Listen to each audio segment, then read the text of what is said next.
What is your favorite dinosaur moment in movie history? Is it the terrifying T-Rex breakout? Is it the raptors in the kitchen? Because for me, it's a sick, gentle giant lying on its side in a field of West Indian lilac. Think they'll have that on the tour? When Dr. Alan Grant presses his chest against that breathing Triceratops, you don't see pixels, you see life.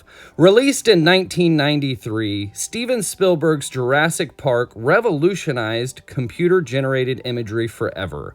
But the secret weapon that makes the movie feel so real isn't a digital effect at all, it is practical puppetry. Specifically, a massive animatronic built by the legendary Stan Winston and his team.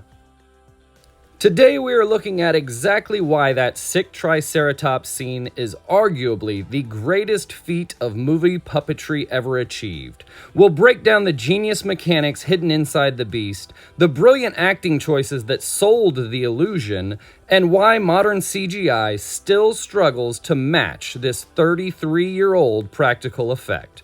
But before we dive into the mud, hit that subscribe button for more deep dives into classic movie magic. Let's look at the sheer scale of what Stan Winston's team pulled off. They didn't just build a head or a prop, they constructed a full-scale, 18-foot-long animatronic dinosaur.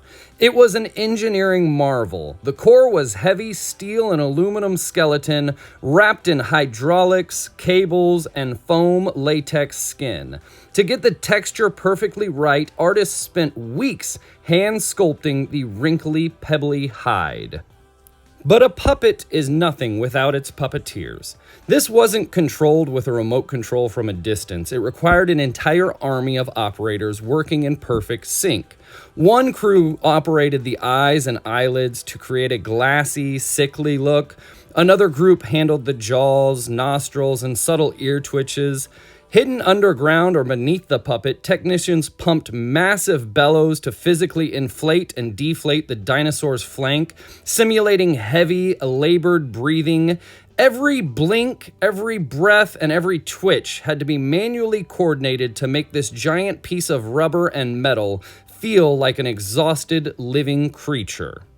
What makes this scene the absolute gold standard of puppetry isn't just the technology, it's how the characters interact with it. When Sam Neill leans against the dinosaur, his body physically moves with its breathing. When Laura Dern reaches inside the Triceratops' mouth to inspect its tongue, the tongue yields to her touch with a wet, slimy realism.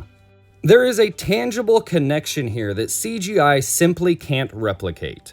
Because the actors were interacting with a physical, multi-ton object in real space, their performances are entirely authentic.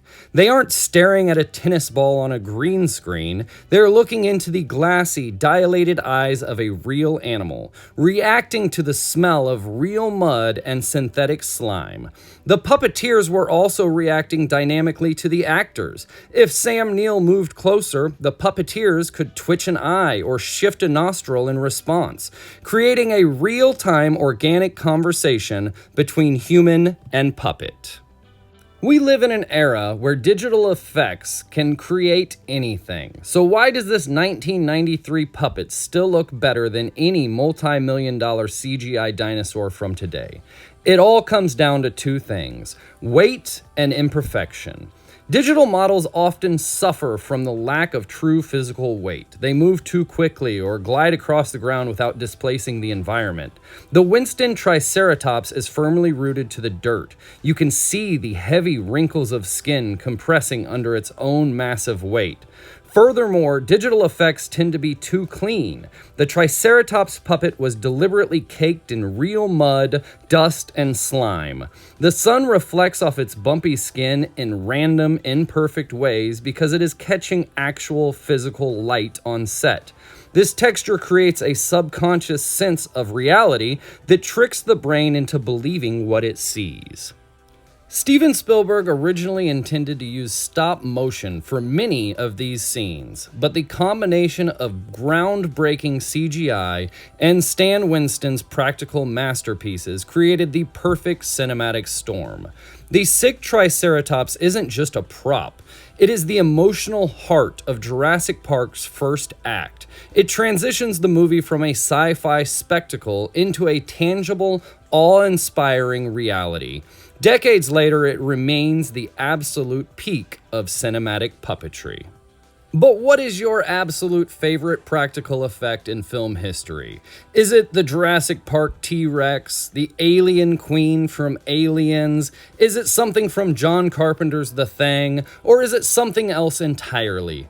Leave me a comment below, and if you liked this trip down movie-making memory lane, give that like button a smash, share this video with a film nerd friend, and subscribe to the channel for more behind-the-scenes deep dives. Thank you very much for watching the channel, and we will see you next time.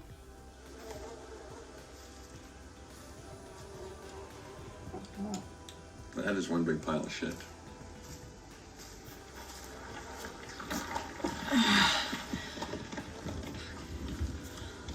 Right.